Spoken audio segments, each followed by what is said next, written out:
Kembali di Breaking News Kompas TV, Saudara, kita akan langsung menuju ke Polres Malang, Jawa Timur. Ini adalah suasana terkini di dalam ruangan Polres Jawa Timur, di mana informasi terkini baru saja Gubernur Jawa Timur, Khofifah Indar Parawansa ini datang langsung ke Polres Malang, tentu untuk berkoordinasi pasca meninggalnya 129 orang di Stadion Kanjuruhan. Kita akan coba sapa jurnalis Kompas TV di sana. Ada Andi Mas Budi. Mungkin ada beberapa hal tadi Andi Mas yang kita lewatkan. Anda pantau di sana. Seperti apa kunjungan gubernur atau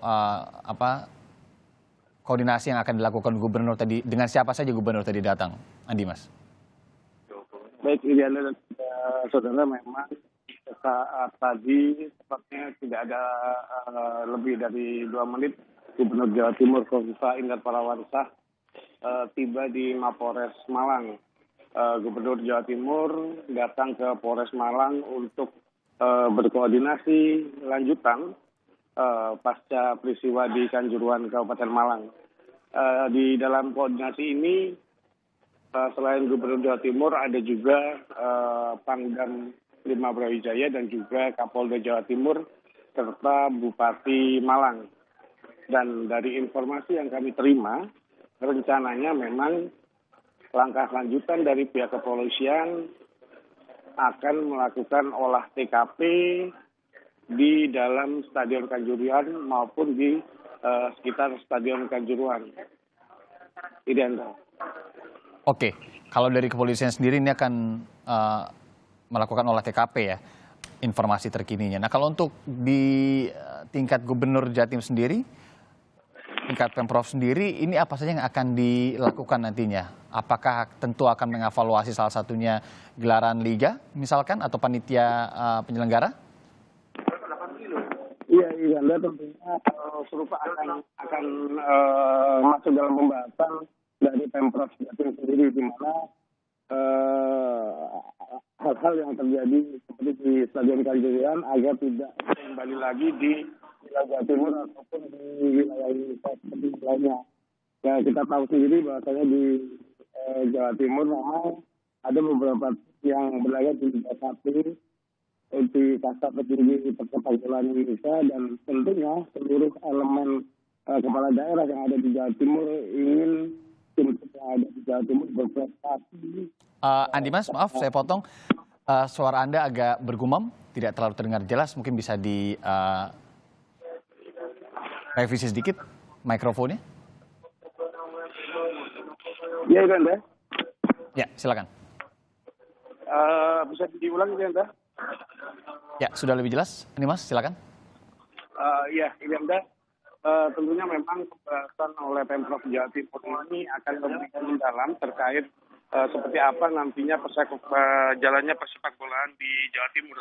Tentunya tidak hanya di Liga 1 ya, ada di beberapa tim yang ada di Jawa Timur juga berlaga di Liga 2 maupun Liga 3. Tentunya harapan dari seluruh pemerintah daerah yang ada di Jawa Timur bisa berjalan dengan lancar tanpa ada terjadi gesekan. Seperti diketahui memang Gubernur Jawa Timur sendiri datang ke sini ditunggu, memang sebelumnya sudah datang Kapolda Jawa Timur dan juga Pangdam yang ingin nantinya pasca pertemuan ini, informasi yang kami terima akan melakukan olah TKP di Stadion Kanjuruhan. Ini Anda. Oke. Nanti ada rencana untuk keterangan pers juga diberikan oleh pihak pemerintah, mungkin dari bupati ataupun gubernur, Andi Mas?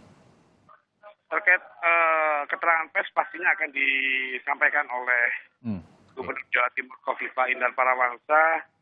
Namun hal itu akan disampaikan setelah Gubernur Jawa Timur selesai rapat koordinasi dengan Kapolda, Pangdam, dan Kapolres, bahkan juga bersama dengan Bupati yang saat ini baru saja berlangsung di ruang Kapolres Malang. Ini Anda. Oke, Andi Mas, Anda meliput tragedi ini atau peristiwa ini sejak sekitar pukul 1 pagi tadi. Anda juga menyaksikan, mendengarkan langsung saat kepolisian, dalam hal ini Kapolda Jawa Timur ini memberikan keterangan pasca kejadian yang menewaskan 129 orang semalam ya. Kita tahu memang pengamanan sendiri ini tidak hanya pihak kepolisian di sana, ada banyak pihak lainnya termasuk TNI salah satunya. Tadi kalau dari Kapolda sendiri, garis bawah apa yang bisa Anda berikan kepada kami, mungkin yang belum terinformasi selama ini, Andi Mas?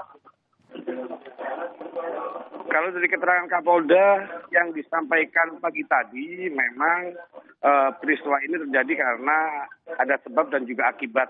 Namun dari pandangan kami dan juga beberapa penonton yang hadir di stadion yang sempat kami jumpai di Stadion Pakindati maupun di rumah sakit, di dalam Stadion Kanjuruhan memang malam tadi tidak ada bentrokan antar supporter. Memang supporter Persebaya sudah mematuhi aturan untuk tidak hadir di Stadion Kanjuruhan, dan juga supporter Arema juga tidak melakukan sweeping. Artinya kedua belah pihak ini sudah sama-sama mematuhi aturan yang sudah disepakati sebelumnya. Namun karena memang kekesalan itu tadi dan hingga akhirnya petugas harus memberikan tembakan gas air mata.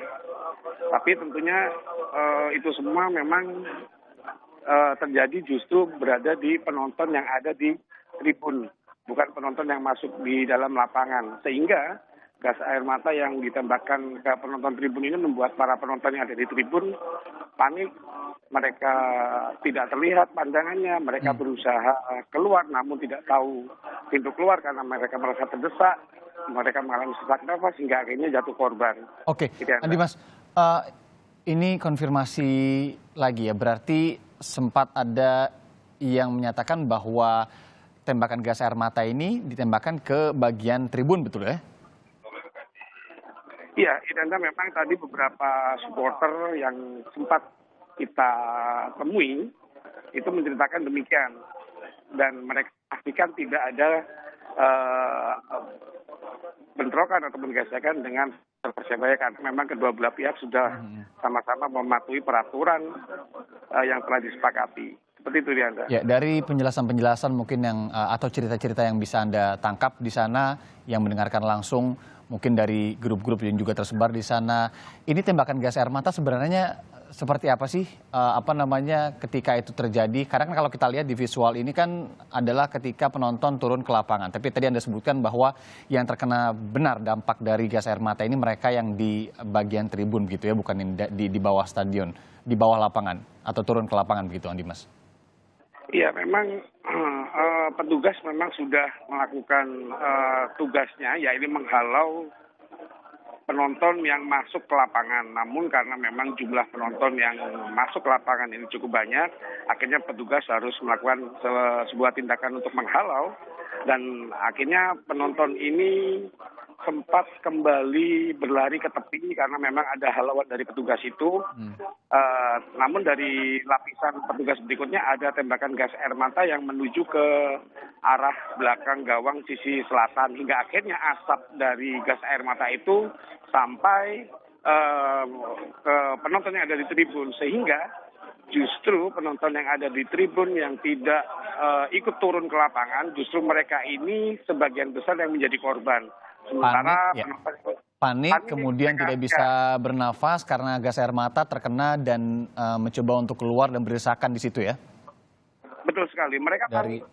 Mereka merasa pedih matanya hingga akhirnya mereka harus memejamkan mata. Mereka harus berusaha memejamkan mata dengan mencari jalan keluar. Namun mereka tidak bisa menahan nafas karena memang jarak dari mereka tempat duduk mereka menuju pintu keluar ini juga masih belum diketahui posisinya di sebelah mana karena kepanikan itu sendiri. Hingga akhirnya mereka kehabisan nafas, hingga akhirnya mereka ada yang terjatuh, saling terinjak. Seperti itu, Irianda. Iya, terbayang.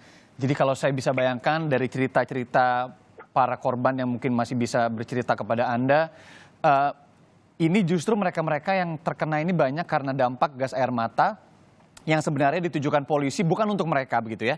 Jadi ditujukan untuk melerai atau kemudian menghalau supporter yang turun ke lapangan, tapi gas air matanya terkena mereka yang di tribun, panik, mereka sakit begitu matanya, tidak bisa bernafas dan akhirnya berdesakan mencari jalan keluar, dan disitulah salah satu faktor tragedi ini terjadi begitu ya, Andi Mas. Nah, Andi Mas, sebelumnya juga sempat disebutkan ini ada pengajuan jam sebenarnya untuk mulai kick off lebih dulu di sore hari. Ini siapa yang menyampaikan, Andi Mas?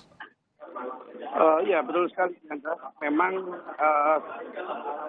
sebelum pertandingan pihak dari keamanan Polres Malang maupun dari Panpel Arema itu sendiri sebetulnya sudah melakukan ataupun meminta perubahan jam kick off ya kepada PT LIB. Mereka meminta perubahan jam kick off, memiliki analisa tersendiri, yakni salah satunya adalah antisipasi hal yang tidak diinginkan jika pertandingan yang penuh syarat gengsi dua tim terbaik di Jawa Timur ini diselenggarakan pada malam hari. Namun dari jawaban PT LIB itu sendiri ternyata menolak permintaan ataupun saran dari pihak keamanan terutama Polres Malang maupun Panpel Arema FC. Seperti itu, Rianda. Oke, ini juga menjadi evaluasi betul ya, bagaimana kemudian sebenarnya siapa yang bisa berkewenangan untuk mengatur jam pertandingan tadi ya, karena ini secara psikologis juga sangat mempengaruhi bagaimana kemudian tidak hanya secara emosional dari supporter itu sendiri, tapi juga dari stamina para penjaga keamanan misalkan salah satunya. Andi Mas, kalau untuk saat ini sendiri, terakhir mungkin apa yang bisa Anda sampaikan terkait ini semua yang mungkin memang menjadi apa yang Anda tangkap kesan dan Anda liput sejak sekitar pukul 1 tadi, Andi Mas? Ya, Irenda, tentunya semua teman-teman saya maupun teman-teman media yang ada di sini sangat-sangat terpukul sekali dengan kejadian yang ada di Stadion Kanjuruhan yang seharusnya tidak perlu terjadi. Namun memang ini akan menjadi sebuah pelajaran bagi semua pihak yang terlibat, terutama dalam persepak bolaan Indonesia, bagaimana tata pengelolaan ataupun tata aturan terselenggaranya pertandingan sehingga bisa berjalan dengan lancar. Bahkan memang saat ini, di akhir-akhir tahun ini, beberapa tahun belakangan ini, sepak bola merupakan salah satu wadah ataupun sarana hiburan bagi masyarakat, di mana anak kecil, wanita, mereka sudah berani nonton ke stadion secara langsung. Mereka bisa merasakan kenyamanan, melihat pemain-pemain kesayangan mereka berlaga. Namun hal ini sangat harus hilang seketika seperti ini. Ini sangat disayangkan. Tidak lupa bagaimana kemudian perjuangan banyak sekali pihak juga ya untuk kemudian mengembalikan lagi kemungkinan agar sepak bola di Indonesia ini bisa ditonton lagi ya secara offline gitu. Karena memang kecintaan dari para supporter juga awalnya yang kemudian meskipun masih ada pandemi COVID-19 sebenarnya. Andi Mas, nanti kami akan kembali tentunya kepada Anda di mana kita juga masih menunggu ya nanti keterangan dari Gubernur Jawa Timur yang tengah berkoordinasi di Polres Malang bersama dengan beberapa pihak lainnya termasuk Kapolda Jawa Timur di sana. Kami masih akan kembali di Breaking News Kompas TV, jadi jangan beranjak saudara.